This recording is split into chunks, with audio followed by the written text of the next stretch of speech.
Hey everyone, in today's video, I'll show you how to create a QR code for your Google My Business review.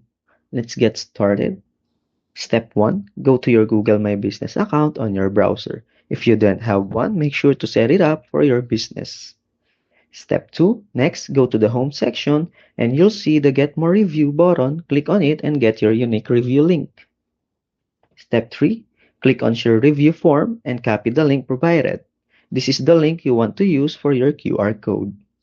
Step 4. Go to any QR code generator site like generator.com. Paste the review link into the box and then hit Generate to create your QR code. Step 5. You can customize the design of the QR code with colors or add a logo if you like to make it match your branding.